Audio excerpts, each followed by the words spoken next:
एक हेहल गांव है यहाँ, बजरा बरियातू, मधुकम, ये सब गांव था।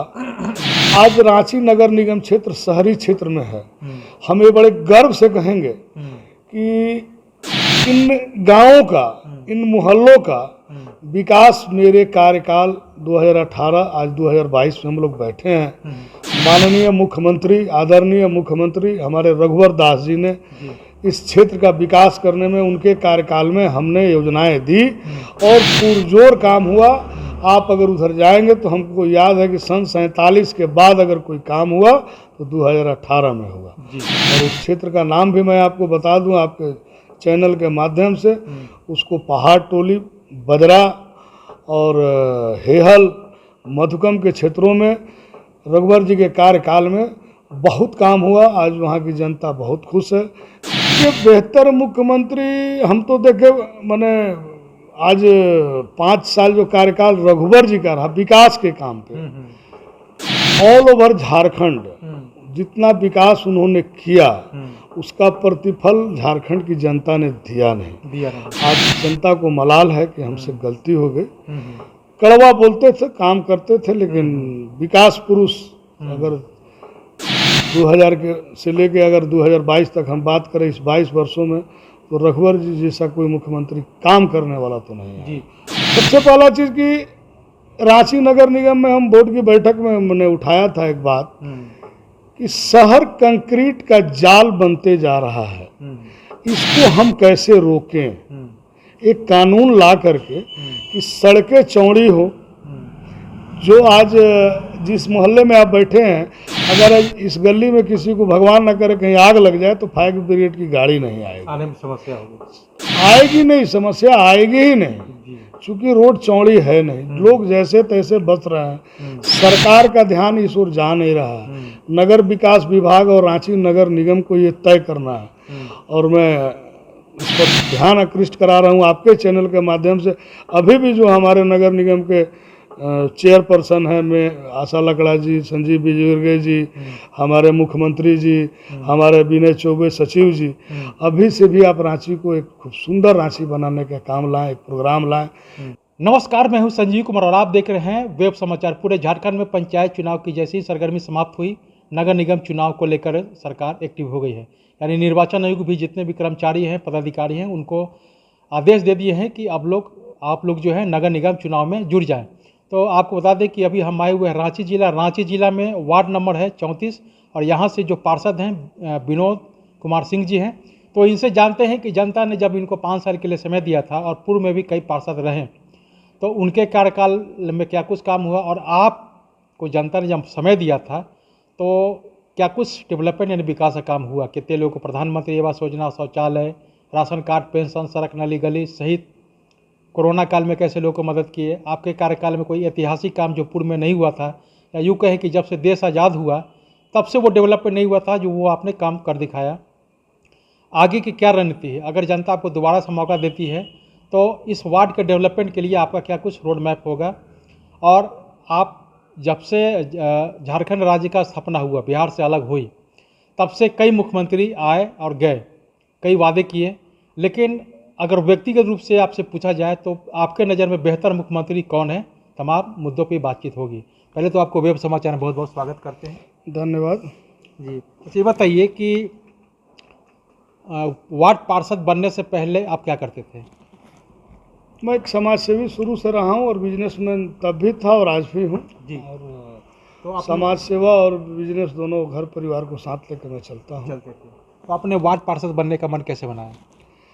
वार्ड पार्षद बनने का चूँकि समाज में उठते बैठते ये लगा कि ये शहरी जीवन में लोग काफ़ी व्यस्त हैं। अब ज़रूरत तो सबको है, माने विकास का, जैसे रोड, नाली, पानी, बिजली, पेंशन, बहुत तरह का योजना है सरकार को। और शहर में मेरे वार्ड में तो विशेष करके 80 से 85% गरीब जनता रहती है, मजदूर जनता रहती है, जो रोज़मर्रा का जीवन जीती है। तो हमको लगा कि इनके बीच आ करके इनका मदद करना चाहिए, क्योंकि पंचायत निगम ही निचले स्तर के लोगों को लाभ देता है और ऐसा जी। प्रतिनिधि बन हालांकि करके सरकार तो घोषणा करती है, लेकिन धरातल पे उतारने का के बाद आप जिस वार्ड नंबर 34 में बैठे हैं, एक हेहल गांव है, यहाँ बजरा बजरा बरियातू जी मधुकम, ये सब गांव था। आज रांची नगर निगम क्षेत्र शहरी क्षेत्र में है। हम ये बड़े गर्व से कहेंगे कि इन गांवों का, इन मोहल्लों का विकास मेरे कार्यकाल 2018 आज 2022 में हम लोग बैठे हैं। माननीय मुख्यमंत्री, आदरणीय मुख्यमंत्री हमारे रघुवर दास जी ने इस क्षेत्र का विकास करने में उनके कार्यकाल में हमने योजनाएं दी और पुरजोर काम हुआ। आप अगर उधर जाएंगे तो हमको याद है कि सन 47 के बाद अगर कोई काम हुआ तो 2018 में हुआ। और उस क्षेत्र का नाम भी मैं आपको बता दूं आपके चैनल के माध्यम से, उसको पहाड़ टोली, बजरा और हेहल, मधुकम के क्षेत्रों में रघुवर जी के कार्यकाल में बहुत काम हुआ। आज वहाँ की जनता बहुत खुश है कि कम से कम हम लोगों को खेत में सड़क तो बना। जी, हेहल की तरफ ही जो भाजपा के प्रदेश अध्यक्ष हैं उनका भी आवास वगैरह है हेहल की तरफ। वो हरमू में रहता है। अच्छा, हरमू। जी जी, हमारे हेहल क्षेत्र में बिहार सरकार के पूर्व मंत्री आज नहीं हम लोगों के बीच आदरणीय स्वर्गीय बंदी उरांव जी का घर है।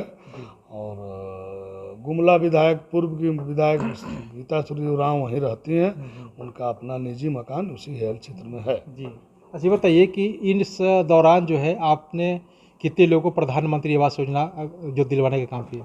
देखिए, मेरे कार्यकाल में प्रधानमंत्री योजना का हम बहुत कम लोगों को लाभ दिला चुके, चूँकि उसके पहले जब हम पार्षद नहीं थे 2018 के पहले, लेकिन उस समय से लेके आज तक लगभग 400 घरों को, 400 लोगों को प्रधानमंत्री आवास योजना का लाभ हम लोगों ने दिलवाया है। 4.5 वर्षों में। 4.5 वर्षों में मैंने चलिए 4, हम अपने कार्यकाल में मुश्किल से 30-32 लोगों को दिलवाए हैं। लेकिन पहले से योजना चल रही है, 2016 से चल रही है, 15 से, उस समय से लेके आज तक लगभग 400 लोगों को इस योजना का लाभ मिल चुका है। अच्छा, शौचालय कितना बना होगा और पेंशन, राशन कार्ड, सब?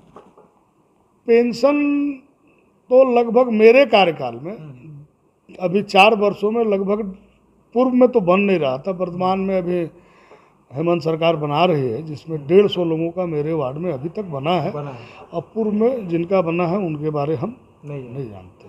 अच्छा, ये शौचालय कितना बना होगा? शौचालय लगभग 100-125 घरों का शौचालय बना है। अच्छा, कोरोना काल में आपने कैसे लोगों को मदद किया? कोरोना काल में देखिए, सरकार प्रदेश में फेलुअर थी, मेरे यहाँ तो एकदम फेलुअर थी। ये सरकार फ़ोन करे, मैं डीसी को, सीओ को, सबको करके थक गया, लेकिन कोई इसका असर नहीं हुआ। गरीब लोग मेरे दरवाजे पे आते थे, लेकिन एक श्री राम भक्त मंडल का मैं अध्यक्ष हूँ, एक धार्मिक सामाजिक संस्था है इस मोहल्ले में, उसके बैनर तने लोगों से, मित्रों से, पड़ोसियों से, समाज सेवियों से हमने मदद ले करके 22 टन चावल, कच्चा राशन और बना के खिलाने के काम हम लगातार श्री राम भक्त मंडल के बैनर से 35 दिनों तक करते रहे हैं। लोगों की सेवा निरंतर किए हैं। कोरोना के कितने मरीज मिले? कोरोना का मरीज फर्स्ट फेज में, वेव में कम थे, लेकिन सेकेंड वेव में अपने वार्ड क्षेत्र में हमने बहुत अपनों को खोया, जिसका आज मुझे ये हमलाल है कि ईश्वर न करे इस तरह का महामारी आवे। और अभी तो देखिए, अभी कोरोना का जो है अभी लास्ट चरण भी चल रहा है, 2022 तक जो है इसका चरण रहेगा। जब तक 2 साल से ऊपर के बच्चों को कोरोना का वैक्सीन नहीं पड़ जाता है, तब तक तो इसका भय रहेगा ही। अच्छा, ये बताइए कि कोई ऐसा काम जो आप करने के लिए जा रहे थे आप अपने वार्ड में और आपको समस्याओं का सामना करना पड़ा, कोई आपको जहन में कोई ऐसा? ये समस्याएं, देखिए, ये क्षेत्र जो है वार्ड 34 पिछले 30 सालों से, हेहल को छोड़ दें, ये जहाँ बैठे हैं विद्यानगर, गंगानगर, जमुना नगर, एक बड़ी आबादी है और यहाँ रोड और नाली समस्या थी। मैं गर्व से कहता हूँ बहुत 80% रोड नाली की समस्या हमने यहाँ ख़त्म कर दी है। रांची नगर निगम नगर विकास के माध्यम से हमारे आदरणीय मुख्यमंत्री रघुवर जी थे, सीपी सिंह हमारे बड़े भाई जो नगर विकास मंत्री थे, इस क्षेत्र का विकास में इन्होंने, इस सरकार की बड़ी बड़ी भूमिका रही है। और रोड नाली बनाते समय कहीं कहीं अड़चने आई, ये ज़मीन मेरा है, यहाँ हम रोड नहीं दिए हैं, ज़मीन दिए हैं, लेकिन हम सब बाधाओं को पार करते हुए अपने वार्ड का विकास किया है। जी, हेहल में भी तो कई जगह मैं गया था, वहाँ भी रोड का कुछ मामला जो पेंडिंग पड़ा हुआ है। ये क्या है कि ये तो एक तरफ ढलैया किया हुआ है, एक तरफ जो लगता है कार्य बाधित हो गया है। वही तो आपको बता रहे थे कि कहीं कहीं ये समस्या है, खास करके हेहल के क्षेत्रों में, चूँकि वो पीछे एक गांव था, माने आज वो रांची नगर निगम शहरी क्षेत्र में एक मोहल्ला है। तो गांव में जैसे हम लोगों का होता है कि भाई दूसरे के ज़मीन से चल के हम अपने घरों में जा रहे हैं, होता है कि भाई दूसरे के ज़मीन से चल के हम अपने घरों में जा रहे हैं, एक कंप्रोमाइज़ होता है गांव का, उसी तरह हेहल का है। आज भी वहाँ कहीं की किसी गली में, किसी रोड में ये बाधा उत्पन्न होती है। हमने रोड बनवाने का काम किया, लेकिन आज वहाँ देखेंगे लोग बैरियर लगा दिया है कि नहीं ये मेरा निजी ज़मीन है, हमको इसका मुआवजा नहीं मिला है, हम लोगों को नहीं जाने देंगे। कहीं कहीं इस तरह का भी आता है कि जैसे हमने मान लीजिए कोई गली 500 फीट हमको बनाना है और पता चलता है कि बीच में कोई कार्य बाधित कर दिया कि नहीं ये हम ज़मीन मेरा है, हम इधर हम रोड नहीं बनने देंगे। तो इधर 200 फीट बना, 200 फीट इधर बना, 100 फीट बीच में छूट गया। तो इस तरह का अड़चन आता है। जी बताइए कि आप अपने फंड के अलावा कोई अलग से एमपी एमएलए से फंड ला करके कोई डेवलपमेंट का काम आप अपने वार्ड में? मैं आपको बताऊं, मैं इस वार्ड में पार्षद हूं, हमारे विधायक हैं, हमारे सांसद हैं, हमारे मेयर हैं, हमारे डिप्टी मेयर हैं, और हम लोग सभी भारतीय जनता पार्टी से जुड़े हुए हैं। और हमसे ऊपर जो हैं वो तो पार्टी के टिकट से जीते हैं, लेकिन हम भारतीय जनता पार्टी की जो जनता है उसके मदद से जीते हैं। हमारे विधायक, हमारे मेयर, हमारे डिप्टी मेयर, हमारे सांसद हम समस्या लेके जाते हैं, हमारा सहयोग करते हैं। हमारे विधायक जी भी रोड नाली बनवाए हैं, यहाँ पर बनवाते रहते हैं हमारे कहने से, जनता के कहने से।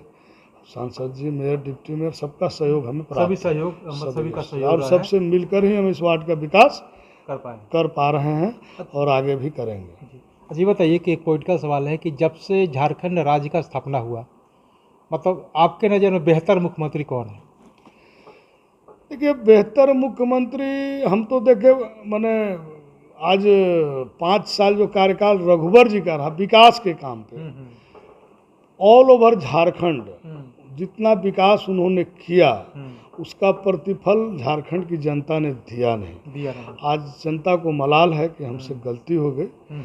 कड़वा बोलते थे, काम करते थे, लेकिन विकास पुरुष अगर 2000 के से लेके अगर 2022 तक हम बात करें, इस 22 वर्षों में, तो रघुवर जी जैसा कोई मुख्यमंत्री काम करने वाला तो नहीं है। जी बिल्कुल। मैं आपको बता दूं कि जब पंचायत चुनाव को लेकर मैं जब कवरेज कर रहा था तो कई मुखिया लोग भी कहते थे कि जो डेवलपमेंट चाहिए था, जो हालांकि कई मुख्यमंत्री आए और गए, लेकिन जो डेवलपमेंट चाहिए था उन्होंने भी रघुवर दास का ही नाम लिया कि ठीक है, थोड़ा सा मतलब जो आपने कहा कि करवे बोलते थे लेकिन विकास का काम करते थे, उनका भी यही कहना था कि थोड़ा सा विकास होना चाहिए, जब फंड आए तो विकास होना चाहिए। फंड तो हमने आपसे कहा कि देखिए, आज जिस वार्ड में आप इंटरव्यू ले रहे हैं एक पार्षद का, इस वार्ड में जो भी काम हुआ मेरे 4 साल के 4.5 साल के कार्यकाल में, तो हम रघुवर दास की सरकार और नगर विकास मंत्री को हम तो भाई कोटि कोटि नमन करते हैं कि इनका बहुत बड़ा सहयोग रहा कि आज वार्ड 34 में सड़क और नाली और की समस्या जो है। आगे की क्या रणनीति है कि अगर आपको जनता दोबारा से वार्ड पार्षद के रूप में चुनती है तो क्या सोचते हैं कि क्या आप डिप्टी मेयर के लिए भी फाइट कर सकते हैं? एकदम, हम डिप्टी मेयर के लिए मैं चुनाव जब पार्षद बन के आऊँगा तो अपने पार्षद मित्रों से अपने लिए सहयोग मांगूंगा कि हम, चूँकि अपने वार्ड के साथ साथ पूरे रांची नगर निगम, चूँकि रांची नगर निगम में बहुत काम बाकी है, सड़क, रोड, नाली ये सब तो बन ही रहा है, लेकिन एक राजधानी के रूप में यहाँ जो काम चाहिए जनता को, सबसे पहले देखिए आज यहाँ जाम की एक समस्या है। जाम मेन रोड का आप छोड़ दें, ये तो सबको दिख रहा है, लेकिन गलियों में भी जाम लग रहा है। जी बिल्कुल। सबसे पहला चीज़ कि रांची नगर निगम में हम बोर्ड की बैठक में हमने उठाया था एक बात कि शहर कंक्रीट का जाल बनते जा रहा है, इसको हम कैसे रोकें। एक कानून ला करके कि सड़कें चौड़ी हो। जो आज जिस मोहल्ले में आप बैठे हैं, अगर इस गली में किसी को भगवान न करे कहीं आग लग जाए तो फायर ब्रिगेड की गाड़ी नहीं आएगी, आने में समस्या होगी, आएगी नहीं, समस्या आएगी ही नहीं, क्योंकि रोड चौड़ी है नहीं। लोग जैसे तैसे बस रहे हैं, सरकार का ध्यान इस ओर जा नहीं रहा है। नगर विकास विभाग और रांची नगर निगम को ये तय करना है, और मैं इस पर ध्यान आकृष्ट करा रहा हूँ आपके चैनल के माध्यम से। अभी भी जो हमारे नगर निगम के चेयरपर्सन हैं, मैं आशा लकड़ा जी, संजीव विजय जी, हमारे मुख्यमंत्री जी, हमारे विनय चौबे सचिव जी, अभी से भी आप रांची को एक खूब सुंदर रांची बनाने का काम लाएं, एक प्रोग्राम लाएं जिससे लोग रोड नाले की एक चौड़ाई से कॉलोनी बसे, जहां पे सुविधा आसानी से जा सके। जी। तो आपने सुना कि जिस तरह से वार्ड पार्षद हैं विनोद कुमार सिंह हैं, इनके मन में है कि अगर हमारे जो सहयोगी हैं वार्ड पार्षद हैं, अगर उन लोगों का सहयोग रहा तो मैं ज़रूर डिप्टी मेयर के लिए मैं फाइट करूंगा, और जिस तरह से मैंने डेवलपमेंट इस वार्ड का किया है उसी तरह से डेवलपमेंट मैं पूरे रांची जो शहरी क्षेत्र है, नगर निगम क्षेत्र है, उस पूरे रांची ज़िला का भी डेवलपमेंट करने का काम करेंगे, ताकि इस डेवलपमेंट का जो विकास का जो राज है, जिस तरह से इन्होंने किया, और जिस तरह से जो आज़ादी के टाइम के बाद जब देश आज़ाद हुआ, जिसमें डेवलपमेंट नहीं हुआ था, विकास नहीं हुआ था, इन्होंने फर्स्ट टाइम यानी जनता ने इनको 5 साल के लिए मौका दिया, और इन 5 सालों में जो ये डेवलपमेंट किए हैं, इनका एक मिसाल एक मॉडर्न के रूप में दिखा करके पूरे रांची को डेवलप करने का काम करेंगे, ताकि इस पंचायत यानी इस पूरे रांची नगर निगम को मॉडर्न, ऐतिहासिक और आदर्श के रूप में डेवलप किया जा सके, ताकि इसकी गूंज जो है दिल्ली तक सुना दे, और लोग कहे कि इस नगर निगम में क्या कुछ डेवलपमेंट यानी विकास का काम हुआ है। बहरहाल आप चलते हैं दूसरे पंचायत में, माफ़ कीजिएगा दूसरे वार्ड में, और वहाँ के जो पार्षद उनसे जानते हैं कि उनके द्वारा क्या कुछ कार्य किया गया है और आगे की क्या रणनीति है। तमाम मुद्दों पे उनसे भी बातचीत होगी। आपने वेब समाचार में समय दिया, इसके लिए बहुत बहुत धन्यवाद। जी, आपका भी धन्यवाद। तो अगर आपने हमारे चैनल को अब तक सब्सक्राइब नहीं किया है तो सब्सक्राइब कर ले, बेल आइकन भी दबाएं, ताकि हर छोटी बड़ी खबरों से रूबरू हो सके। बहुत बहुत शुक्रिया।